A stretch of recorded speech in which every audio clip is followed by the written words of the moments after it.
Hi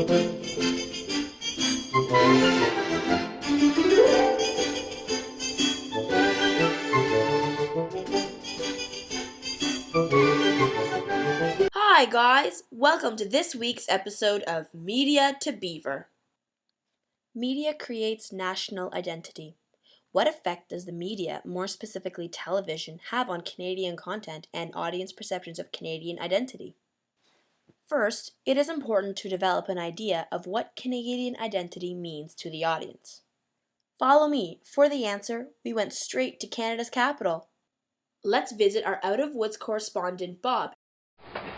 So I'm here with my British roommate, Will, eh? I'm gonna ask him a few questions about Canadian life and what do you expect coming in, eh? So, Will, what stereotypes of Canadian life did you expect to find?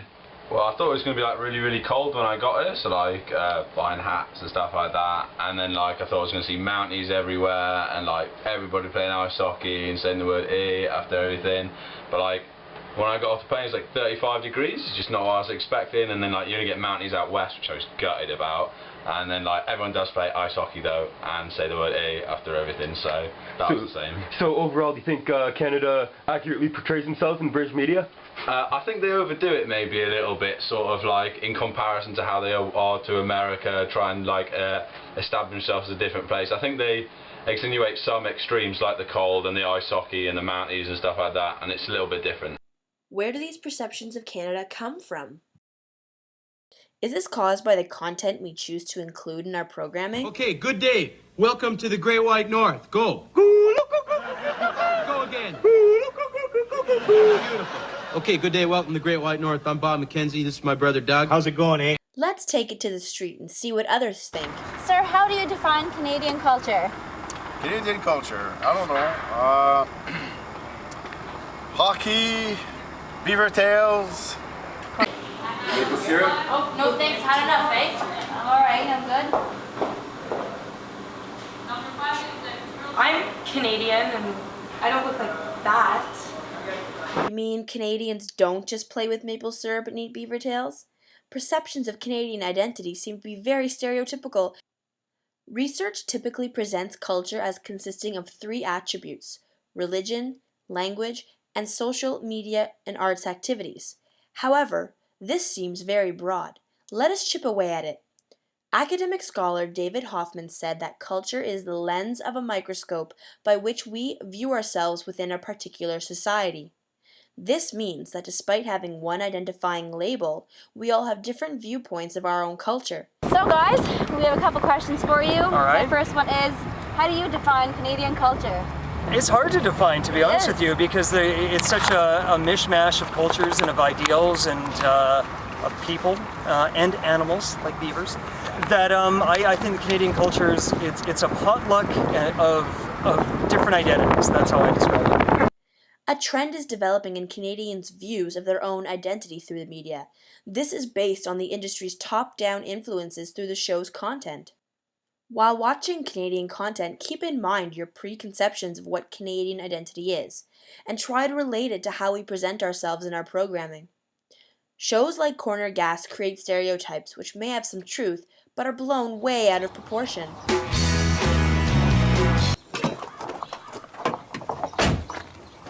You know, I've never driven across Saskatchewan before.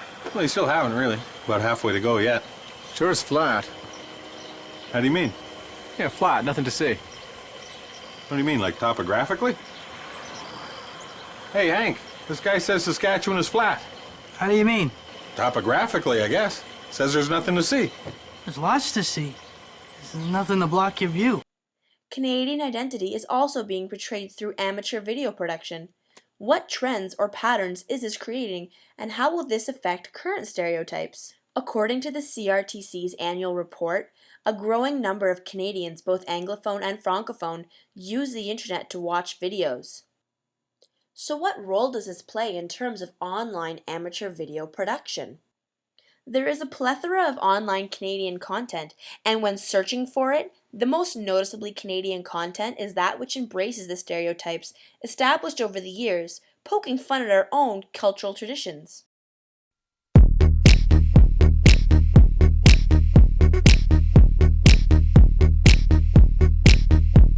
Yeah, I know that you want to be Canadian, please.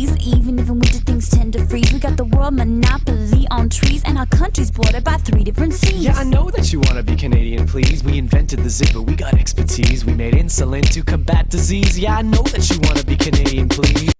Videos which more accurately portray regular northern life do exist, however, are not as popular or influential in constructing a new identity. Amateur content is embracing what ideas the top-down production ideology has established, which is not influencing change in our actual international image. Canadian culture is vibrant and diverse, yet we still project ourselves as a nation of hockey players and Eskimos. So what does our beloved country prefer? Would the reversal of these stereotypes result in the nation's traditional values becoming overshadowed by the United States?